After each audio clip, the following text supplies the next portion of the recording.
Welcome, friends. My name is Avinash Gorakshekar, and I welcome all of you to another interesting episode of Konaxia High Flyers. Friends, as all of you are aware, in these episodes, we talk to you about emerging companies from emerging sectors, and we make it a point to talk to the promoters and the top managements of such companies so that all of us can understand their companies, business model, their growth journey, their future growth plans in a much better way.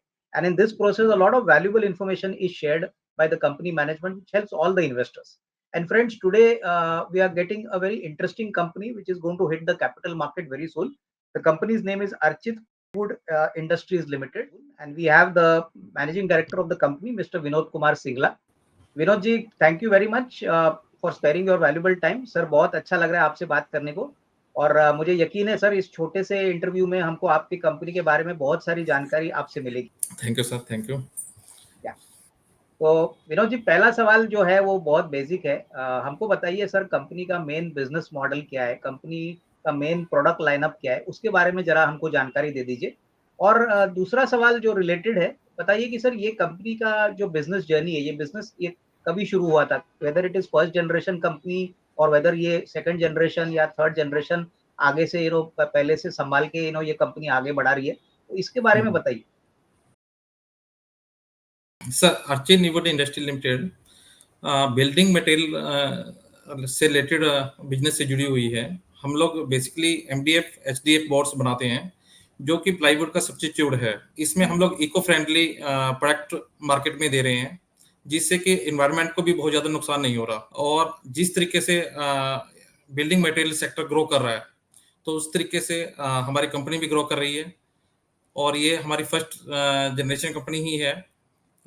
इसको मेरे brother और मैं, मतलब 2017 में हम लोगों का plan हुआ कि हमें इस सेक्टर में आना चाहिए, और 2007 से प्लान होकर हमने लैंड 2007 में परचेज की, इनकॉर्पोरेशन किया कंपनी को, और 2018 में इसका कंस्ट्रक्शन स्टार्ट हुआ, और 2 साल की कड़ी मेहनत से हमने 2020 में इसको तैयार कर लिया. और मार्च 20, जैसा कि आपको पता है, हम लोग उस टाइम में टाइल के ऊपर, मतलब प्रोडक्शन के ऊपर थे, और लेकिन कोरोना का काल आया वो, और उसमें फिर हमें डिले हुआ. मतलब उसमें फिर हमें 2 से 3 महीने, मतलब हम लोग पीछे चले गए. और जून से हमारा फर्स्ट प्रोडक्शन स्टार्ट हुआ 2020, और 2020 से हम लोग लगातार मतलब अच्छा ग्रो कर रहे हैं. 2020 और 21, मतलब हमारा टर्नओवर स्टार्टिंग ईयर था तो बहुत ठीक रहा, बट 21 से 22, 23, 24, मतलब आप देख रहे हैं कि बहुत अच्छी मतलब कंपनी ने ग्रो किया है. बिल्कुल. इनफैक्ट विनोद जी, कोविड के बाद आपकी रिकवरी बहुत ही स्ट्रांग थी, और ये बात माननी पड़ेगी कि सर 4 साल में आपने 12 ब्रांड लॉन्च किए, आपके काफी प्रोडक्ट अभी मार्केट में सभी लोग अच्छे जाने जाते हैं, तो it is a very good achievement. और फाइनेंशियल्स तो बढ़िया है ही. विनोद जी, मेरे को बताइए, मैं अभी आपकी प्रेजेंटेशन और प्रोस्पेक्टस पढ़ रहा था, आपके 12 ब्रांड है, तो ये सारे 12 ब्रांड कौन कौन से कैटेगरी ऑफ कस्टमर्स को केटर करते हैं?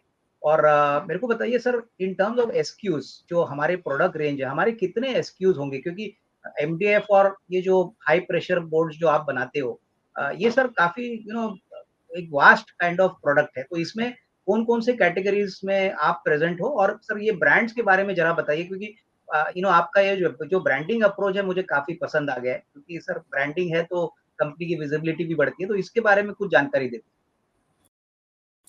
सर, हम इसमें मुख्य रूप से 3 ग्रेड बनाते हैं, जिसमें सबसे पहले एमडीएफ आता है, जो इंटीरियर ग्रेड के लिए यूज होता है. सेकंड, एक्सटीरियर ग्रेड हम लोग बनाते हैं, जो कि एमडीएफ में ही होता है, एक्सटीरियर ग्रेड हम लोग उसको बोलते हैं. और तीसरा इसमें एचडीएचडब्ल्यूआर ग्रेड, जो high density high water resistant हम बोलते हैं, और इसके ऊपर हम कंपनी 10 इयर्स का वारंटी भी देती है. इसके अलावा हम लोग कार्ब ग्रेड भी बनाते हैं, जैसे कि हमारा इंडियन स्टैंडर्ड अभी E2 चल रहा है, लेकिन यूरोप के अंदर जो स्टैंडर्ड है वो E1 और E1/2 है. तो हमें उनके अकॉर्डिंग जितना भी फर्नीचर जो एक्सपोर्ट हो रहा है, तो उनको E1 और E1/2 चाहिए, तो हम उसके अकॉर्डिंग भी बनाते हैं, और सर्टिफिकेट भी उनको प्रोवाइड करवाते हैं. मैं समझ गया. तो मोटा मोटी विनोद जी, ये जो हाई प्रेशर लैमिनेट्स आप बनाते हो, तो इसमें वैल्यू एडिशन ज्यादा होता है, प्राइसेस भी आपको अच्छे मिलते हैं यानी कस्टमर से? बिल्कुल सर, इसका प्राइस थोड़ा ज़्यादा रहता है. अगर हम लोग एमडीएफ से कंपैरिजन करेंगे, तो ये हाँ, लगभग 50% प्लस रहता है, मतलब 50 और 55% तक प्लस रहता है अच्छा, comparison to MDF. Okay, okay. MDF को तो ज्यादातर फर्नीचर कंपनीज यूज करती हैं, जो कि इंटीरियर फर्नीचर के लिए उनको चाहिए होता है। तो एमडीएफ उनके लिए यूज होता है, और हम लोग रिकमेंड करते हैं कि आप अपने अगर घर के लिए आपको बना रहे हैं, ऑफिस बना रहे हैं आप, या हाँ, और कहीं पर भी हॉस्पिटल्स हैं, तो और जितना भी मॉडल किचन है, मतलब आज जो मॉडल्स किचन बहुत तेजी से बढ़ रही हैं, तो उसमें मोस्टली जो बोर्ड यूज होता है वो एचडीएफ ही यूज होते हैं, और अच्छा, कंपनी इसके ऊपर 10 ईयर्स का वारंटी भी देती है। Okay, okay. अच्छा, नहीं बढ़िया, आई थिंक बहुत अच्छा प्रोडक्ट है आपका। विनोद जी मुझे बताइए अभी ओवरऑल अगर मार्केट की बात करें तो डोमेस्टिक मार्केट में हमने 2020 जून से काम चालू किया है, अभी हम 24 अगस्त में हैं। मेरे को बताइए सर हमारी मार्केट में डोमेस्टिक मार्केट में क्या पोजीशनिंग है? हम लोग किस प्रकार की प्रोडक्ट्स के लिए, क्वालिटी के लिए जाना जाते हैं? और दूसरी बात हमारा सारा business whether it is B2B या इसमें थोड़ा-सा बी2सी सेगमेंट का भी इंक्लूजन है? सर मैक्सिमम जो बिजनेस अभी हम लोग कर रहे हैं वो बी टू बी ही कर रहे हैं। बी टू सी का भी हमारे पास ऑर्डर्स बहुत आते हैं, लेकिन वो बी टू बी जो हमारे डिस्ट्रीब्यूटर्स रहते हैं, तो हम उनके साथ उनको जोड़ देते हैं। ओके। तो बेसिकली आगे चल के विनोद जी कुछ प्लान है क्योंकि बी2सी में तो आप भी जानते हो कि मार्जिन्स थोड़े ज़्यादा अच्छे मिलते हैं क्योंकि आपका डायरेक्ट हम्म रिटेल भी चल होता है। तो ऐसा हम्म कुछ हम्म। प्लानिंग है क्योंकि सर आपके ब्रांड्स है, आपका प्रोडक्ट भी अच्छा है, क्वालिटी भी अच्छी दिख रही है। तो सर इसमें कोई प्लानिंग है आगे at least medium to long term में सर कि बी2सी में भी आप एंट्री करोगे? सर बी टू सी में थोड़ी सा पेमेंट्स का प्रॉब्लम एक रहता है। अगर आप बिल्डर को माल दे रहे हैं तो उनको हो सकता है पेमेंट देने में 3 से 4 महीने लग जाएं, 5 से 6 महीने लग जाएं। तो वो एक चीज को देखते हुए हम लोग थोड़ा सा अभी बी टू सी की तरफ नहीं सोच रहे हैं। लेकिन ओके, कंपनी आपने देखा है कि न्यूवुड जैसे ही 2020 से हम लोगों ने स्टार्ट किया, और आज 70% अपनी कैपेसिटी यूटिलाइज कर रहा है, और बहुत तेजी से फैला है। आज आप ये देखिए कि 4 साल के अंदर हम लोग एक्सपेंशन करने जा रहे हैं। तो मार्केट में अगर हमारा एक शेयर बना है, आज मार्केट के अंदर ब्रांड के प्रति एक ट्रस्ट लोगों का बना है, तो उसी मोटिवेट उन्होंने किया हमें कि हमें आगे बढ़ना चाहिए। अभी हमारा जो टोटल प्रोडक्शन है वो 360 सीबीएम पर डे है, और ये हमारा प्रोडक्शन नॉर्थ साइड में ही हम लोग कंप्लीट कर लेते हैं। मतलब इससे गुजरात और यूपी से आगे जाने के लिए हमारे पास माल ही नहीं बचता है। तो बिल्कुल, उन्हीं चीजों को हमें कवर करने के लिए, पैन इंडिया हमें कवर करने के लिए, हम लोग अपना एक्सपेंशन भी अभी करने जा रहे हैं। ओके, ओके, समझ गया। विनोद जी अभी एक बात बताइए कि बेसिकली अभी जो हमारा प्रोडक्ट मिक्स है, अभी आपने बोला हाई प्रेशर बोर्ड्स ये काफ़ी वैल्यू एडेड प्रोडक्ट है, एमडीएफ भी है। तो सर करंटली हमारे जो रेवेन्यू मिक्स जो अभी करंटली हमारा रेवेन्यू है, उसमें से कितना मोटा-मोटी एसडीएफ से आता है और कितना एमडीएफ से आता है? अगर थोड़ा-सा अंदाज़े से आप बताएँ कि रेवेन्यू मिक्स में इन दोनों प्रोडक्ट्स का कितना कंपोज़िशन हो सकता है? सर अभी जो एमडीएफ से हमारा 70% 75% रेवेन्यू एमडीएफ से आ रहा है, और 25% 20 के आसपास हमारा एचडीएफ से आ रहा है। बट उसका एक ओके, कारण है कि अभी हमें सभी प्रोडक्ट्स को मार्केट में देना होता है। तो अगर हाँ, हम लोग एचडीएफ के ऊपर ध्यान देंगे तो फिर हमारा जो ऑर्डर का अ, रुक जाएगा। मतलब ऑर्डर जो हम लोग देना चाहते हैं, ऑर्डर्स की जो डिस्पैच है, वो अगर वैरायटी पूरी नहीं होगी तो वो रुक जाएगी। तो इसलिए हम बिल्कुल। लोग एचडीएफ ज्यादा, हमारे पास उतना कैपेसिटी नहीं है कि हम लोग एचडीएफ को बहुत ज्यादा प्रमोट कर पाए। उसी चीजों को देखते हुए अभी कंपनी जो आगे एक्सपेंशन का ले रही है, तो हम लोगों का यही प्लान है कि जैसे हमारा नया प्लांट स्टार्ट होता है और हम एक्सपेंशन की तरफ बढ़ रहे हैं, तो हमारा जो पुराना प्लांट है, हम लोग इसको, जो एग्जिस्टिंग अभी प्लांट है, इसको हम लोग एचडीएफ में कन्वर्ट कर देंगे। तो जिससे कि ओके, मार्केट में हम लोग पूरा फुल फ्लेज, मतलब मार्केट में अगर एचडीएफ की जहां जितनी डिमांड है, हम लोग उसको पूरा कर पाए। ओके। नहीं, ठीक है। आई थिंक मेरे ख्याल से ये बात अब काफ़ी लॉजिकल है कि अभी कैपेसिटी नहीं है। जब नया प्लांट बनेगा तब ऑब्वियसली आप एसडीएफ के ऊपर फ़ोकस करोगे। विनोद जी मेरे को एक बात बताइए ओवरऑल मार्केट अपॉर्च्युनिटी अगर हम एमडीएफ की बात करें क्योंकि एमडीएफ तो काफ़ी पुराना प्रोडक्ट है। काफ़ी समय से अभी लोग समझ गए हैं कि एनवायरमेंटली भी बहुत अच्छा प्रोडक्ट है। नेचुरल वुड के मुकाबले में काफ़ी एडवांटेजेस है। मेरे को बताइए अगले 3 से 5 साल में जिस प्रकार का ग्रोथ अभी इंडियन इकोनॉमी में हो रहा है, रियल एस्टेट सेक्टर में हो रहा है, अभी काफ़ी कॉर्पोरेट्स भी अपने ऑफिसेज़ बना रहे हैं, काफ़ी पैसा खर्चा कर रहे हैं। तो सर हमारे लिए कितना बड़ा मार्केट है? यानी आने वाले 3 से 4 साल के लिए what is the kind of growth opportunity available for us और हम इस ग्रोथ को कैसे कैपिटलाइज़ करेंगे? सर इसके बारे में बताइए। सर इंडिया मार्केट अभी बहुत तेजी से ग्रो कर रहा है, आप देखेंगे। और हमारा जो पास्ट एक्सपीरियंस भी रहा है, जब हमारा ये प्लांट लगाने के लिए हम लोग प्लानिंग किया 2016-2017 में हमारा प्लानिंग हुआ कि हम लोग एमडीएफ में आ रहे हैं, उसका टोटल जो प्रोडक्शन इंडिया का था, और 2020 आते-आते जब हमारा प्लांट स्टार्ट हुआ, मतलब वो आप 400% बढ़ चुका था। मतलब 1000 से 4000 पर बढ़ चुका था, जो आज 10000 प्लस हो चुका है। तो आप पिछले 17 से आज 24 चल रहा है। आप देखेंगे कि मार्केट कितनी तेजी से बढ़ रहा है, और आने वाले टाइम के अंदर ये कैपेसिटी भी हमारी कम रहने वाली है। सभी जितने भी और प्लेयर्स हैं, सभी ने अपनी कैपेसिटी को बहुत ज़्यादा बढ़ाया, और हम लोग भी अभी बढ़ा रहे हैं। लेकिन आने वाले टाइम के हिसाब से जो इंडिया का मार्केट है अभी, मतलब अभी उसमें बहुत गैप है। अगर हम ग्लोबली अगर इसको देखें, और मैं चाइना से अगर कंपैरिजन करूंगा, तो चाइना के अंदर आज इंडिया के अंदर हम लोग 4th और 5th नंबर पे आते हैं। और टोटल प्लांट्स की अगर मैं बात करूंगा तो बहुत ज्यादा नहीं है, 10 से 15 मतलब प्लांट्स टोटल चल रहे हैं अभी। और इंडिया चाइना के अंदर यही 800 प्लांट हैं। तो आप ये देखिए कि मतलब चाइना का मार्केट कितना बड़ा है, और पॉपुलेशन वाइज इंडिया भी उतना ही है। और जिसमें डोमेस्टिक मतलब जो चाइना आज यूज कर रहा है अपनी टोटल प्रोडक्शन का, उसमें 90-95% वो डोमेस्टिक में यूज कर रहा है। तो आने वाले टाइम के अंदर इंडिया के अंदर अभी बहुत गैप है, और जो मैं समझता हूँ कि और मार्केट मतलब बहुत तेजी से बढ़ने वाला है। बिल्कुल। आई थिंक विनोद जी एक बात मेरे को बताइए, देखिए एमडीएफ के बारे में तो हमने आपने बहुत अच्छा आंसर दिया। मेरे को बताइए सर, आने वाले 2-3 साल में हाई प्रेशर लैमिनेट्स जो अपना वैल्यू एडेड वाला प्रोडक्ट है, इसमें आपको क्या लगता है कि अभी जो 20% है, 20-25% रेवेन्यू, मोटा-मोटी अगले 2-3 साल में एक बार आपके पास कैपेसिटी आएगी तो ये कंट्रीब्यूशन भी सिग्निफिकेंटली बढ़ने की पॉसिबिलिटी रहेगी? क्योंकि मेरे ख्याल से देखिए वैल्यू एडेड प्रोडक्ट है, आज ऑफिसेज़ में जाइए या घरों में जाइए, तो ये प्रोडक्ट काफ़ी अच्छा वेल एस्टेब्लिश हो चुका है। तो आपको क्या लगता है अगले 2-3 साल में high pressure laminates will obviously take a little more share out of the overall revenue for you? Sir अगर हम ग्लोबली मार्केट देखते हैं, अगर हम 22 का आंकड़ा लेते हैं, तो एचपीएल की जो मार्केट है, ग्लोबली मार्केट है, वो 7.5 बिलियन की है, ओह! बिलियन। और जो आगे 2030 तक जो आंकड़े हमारे पास आ रहे हैं, वो 12 बिलियन तक बढ़ने की उम्मीद है। तो आप ये देखिए कि एचपीएल के अंदर अभी कितना और गैप है, और मार्केट बहुत तेजी से बढ़ रही है, और हम लोग भी उसमें कंट्रीब्यूशन कर रहे हैं। अभी हमारी स्टार्टिंग है, तो लास्ट ईयर ही हमारा प्लान स्टार्ट हुआ है। जैसे ही 2020 में हम लोगों का ये एमडीएफ स्टार्ट हुआ, 2020 में हमारा एचपीएल के लिए प्लान हुआ कि हाँ ठीक है, हमें एचपीएल में भी आना चाहिए।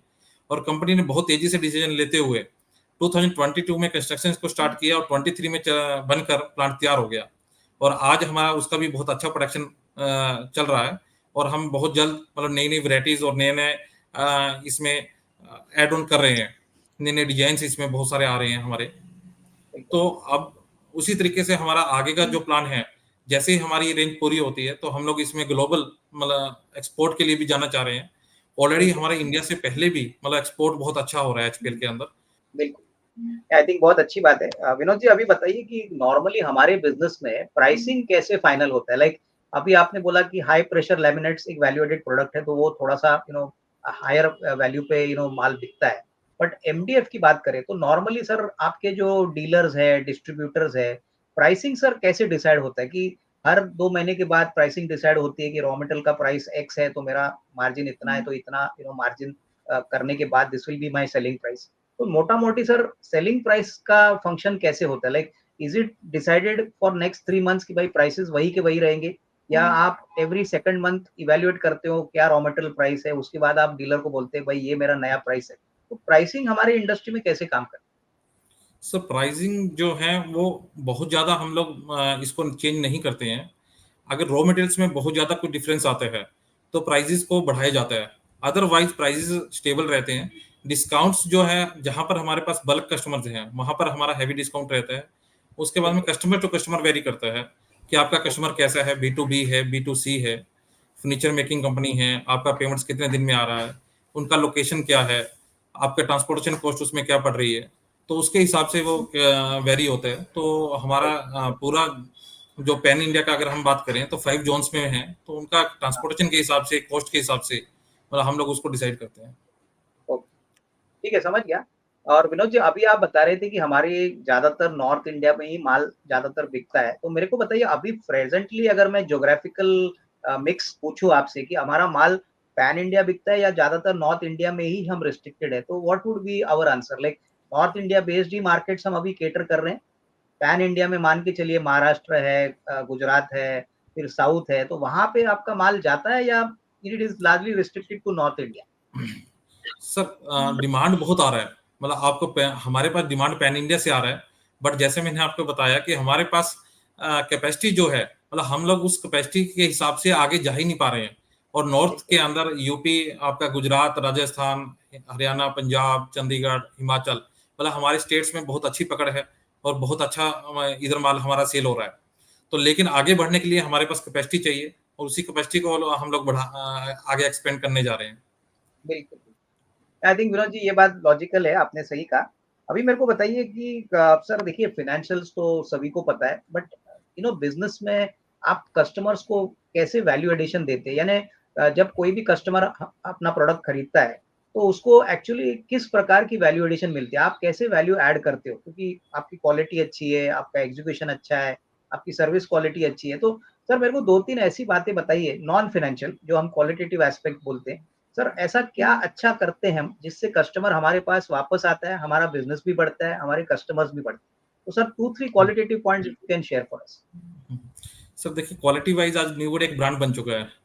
जहां पर भी न्यूवुड जिन लोगों ने यूज किया है, जो भी बी टू सी के अंदर भी, अगर बी टू बी में हम लोग सेल कर रहे हैं तो बी टू सी में भी माल जाना है। ओएम से हैं जो माल को लेते हैं और वो तुरंत बता देते हैं कि सर ये क्वालिटी कैसी है। तो उनको रिपीटली, मतलब हमारे पास भी डिमांड आती है कि सर आपका ये वाला माल चाहिए हमें और जल्दी से हमें भेजिए। और दूसरा जो सर्विस है, जैसे कि हम लोग नॉर्थ मार्केट में बैठे हुए हैं और नॉर्थ के अंदर ही हमारा 60-70% माल, मतलब दिल्ली मार्केट के अंदर लगता है। आज हम लोग सर्विस के मामले में भी, जैसे अगर दिल्ली में सुबह अगर हमारे पास ऑर्डर रिसीव होता है तो शाम तक हम लोग गाड़ी भी निकाल देते हैं। तो हाँ, जो सर्विस मिलती है, वो एक सर्विस भी उनको एक बेटर मिलती है कि उनको स्टोरेज ज्यादा रखने की जरूरत नहीं है। 5 दिन 7 दिन पहले वो ऑर्डर दें और फिर उसके लिए वेट करें, कस्टमर उतना दिन रुकता नहीं है। तो वो एक हाँ, सर्विस बहुत बहुत अच्छा है। इसके अलावा जो न्यूवर्ड आज जिन लोग जहां पर भी जाते हैं, मतलब क्वालिटी वाइज, मतलब लोग उसकी बहुत तारीफ करते हैं कि वह बहुत अच्छा ब्रांड है और हमें ये चाहिए। नहीं बिल्कुल आई थिंक ये आपने सही कहा क्योंकि इतने छोटे समय में आपने अपना बिज़नेस को रैंप अप किया है, अपने प्रोडक्ट्स को अच्छी क्वालिटी में प्रेज़ेंट किया है, तो ये डेफिनिटली क्वाइट ऑब्वियस है कि कस्टमर्स आपके प्रोडक्ट्स को बहुत अच्छी तरह से आइडेंटिफ़ाई करते हैं। सर अभी फाइनेंशियल्स के बारे में विनोद जी थोड़ी बात करते हैं। मैं देख रहा था कि सर एफवाई 24 के लिए बहुत ही बढ़िया नंबर आपने डिक्लेयर किए, करीबन 37 करोड़ का प्रॉफिट आपने रिकॉर्ड किया है, जो पिछले साल 21 करोड़ था। रेवेन्यू की बात करें तो रेवेन्यू भी काफ़ी अच्छा बढ़ा है, 188 करोड़ फ्रॉम 152 करोड़। सर पहले बात बताइए सर ऐसा क्या हो गया इस साल में कि रेवेन्यू भी बहुत अच्छा बढ़ा, प्रॉफिटेबिलिटी भी अच्छी बढ़ी? तो सर क्या मेन कारण थे कि जिससे हमको इस तरह का सॉलिड परफॉर्मेंस मिला? सर इसके पीछे बहुत कड़ी मेहनत है। हम लोगों ने ध्यान दिया है कि हम किस तरीके से कॉस्ट कटिंग की जाए, किस तरीके से कॉस्ट को बचाया जाए। पहले पावर कट की वजह से, मतलब यहाँ थोड़ा सा हमें क्या रहता है कि क्वालिटी, एक इलेक्ट्रिसिटी जो क्वालिटी है वो नहीं मिल पाती है, बताएं कट लग जाते हैं। तो उस वजह से मतलब फैक्ट्री को बहुत ज्यादा लॉस होता है। तो हमने उनको कंट्रोल किया। इसके अलावा कहाँ कहाँ हम लोग खर्चे बचा सकते थे, अननेसेसरी जो खर्चे हमारे पड़ रहे हैं उनको कहाँ से हम लोग कंट्रोल कर सकते थे। और रॉ मटेरियल्स को किस तरीके से हम लोग अच्छा नेगोशिएट करके खरीद हाँ, सकते हैं, किस लोकेशन वाइज कहाँ से हमें अच्छा रेट मिल सकता है। तो हमने इन चीज़ों पे बहुत ध्यान दिया और इसी की वजह से आप ये देखेंगे कि हमारा मार्जिन भी बढ़ा है और हमारी सेल बिल्कुल, ग्रोथ भी बढ़ी है। बिल्कुल। और आप लास्ट ईयर से अगर कंपैरिजन करें तो 21% के आसपास हमारा सेल टर्नओवर बढ़ा है। और मार्जिन, और अगर आप नेट प्रॉफिट की बात करें तो 76% तक हमारा नेट प्रॉफिट बढ़ा है। नहीं, बिल्कुल आई थिंक बहुत सही कहा आपने विनोद जी। विनोद जी अभी देखिए एफवाई 25 शुरू हो चुका है without giving a number. Vinod ji अगर डिमांड ग्राउंड लेवल पे कैसा है आपका, एफवाई 25 का क्या आउटलुक है? क्योंकि ऑलरेडी हम अगस्त के महीने में हैं। तो सर मेरे को बताइए एफवाई 25 भी होपफुली एफवाई 24 के जैसे ही अच्छा आना चाहिए या उससे भी बेहतर? हम लोग बिल्कुल उम्मीद कर रहे हैं कि 24 जो अच्छा आया है तो 25 हमारा उससे भी अच्छा है। और उसी की कोशिश में हम लोग लगे हुए हैं और डेफिनेटली मतलब 25 बहुत अच्छा होगा। बिल्कुल। आई थिंक नंबर्स तो अच्छे आएँगे, इसमें कोई डाउट नहीं। सर अभी मेरे को बताइए, अभी जो काफ़ी इम्पोर्टेंट सवाल ये इंटरव्यू का है, हम कंपनी को पब्लिक इश्यू कर रहे हैं। तो मेरे को बताइए सर, ये पब्लिक इश्यू जो है वो हम किस लिए, बेसिकली ऑब्जेक्टिव क्या है? किस लिए हम पैसा उठा रहे हैं? और मोटा-मोटी सर पब्लिक इश्यू हमारा कितना अमाउंट हम मार्केट से रेज़ करने वाले हैं? सर इसके बारे में थोड़ी जानकारी दें। सर जैसे मैंने आपको बताया कि हम लोग एक्सपेंशन की तरफ जा रहे हैं, तो मेन टोटल ऑब्जेक्टिव हमारा वही है कि जो पैसा हम लोग रेज़ कर रहे हैं और वो हमारा एक्सपेंशन के ऊपर हम लोग लगाने जा रहे हैं। और अराउंड 170 करोड़ के आसपास हम लोग इसमें रेज़ कर रहे हैं। वर्किंग कैपिटल के लिए भी हम लोगों ने इसमें रखा है। ओके, ठीक। और मोटा-मोटी सर एक बात बताइए कि इसमें ये जो पब्लिक इश्यू के बाद मैं आपका वर्किंग कैपिटल देख रहा था। इस इंडस्ट्री में सर नॉर्मली वर्किंग कैपिटल कितना लंबा होता है? मुझे पूछना है क्योंकि सर देखिए, आप डीलर को प्रोडक्ट बेचते हो, उसके बाद वो कस्टमर को बेचेगा, उसके बाद अब आपको पेमेंट मिलेगा। तो नॉर्मली सिस्टम कैसे होता है कि डीलर आपको कुछ एडवांस देता है या कस्टमर की सेल होने के बाद ही आपको पैसा मिलता है? तो working capital cycle Vinod ji बताइए ना, कितना ब्रॉडली हमारे बिज़नेस में होता है? एडवांस का ज़माना तो सर जा चुका है, क्योंकि जिस तरीके से कंपटीशन बढ़ रहा है, तो अभी वो हाँ, एडवांस का तो सिस्टम अभी नहीं है। हाँ। ठीक है, मतलब 45 से 60 दिन मतलब हम लोग इसका वर्किंग कैपिटल मानते हैं कि आपका रोटेशन घूम रहा है। वैसे तो हम लोग जो ड्यूज़ हमारी रहती है वो 21 डेज़ की रहती है, but party to party vary करता है। मतलब ऐसा नहीं है कि सभी पार्टीज़ का 45 दिन में पेमेंट आना है। बहुत सारी पार्टी जो 21 डेज़ के अंदर पेमेंट्स हमें मिल जाता है।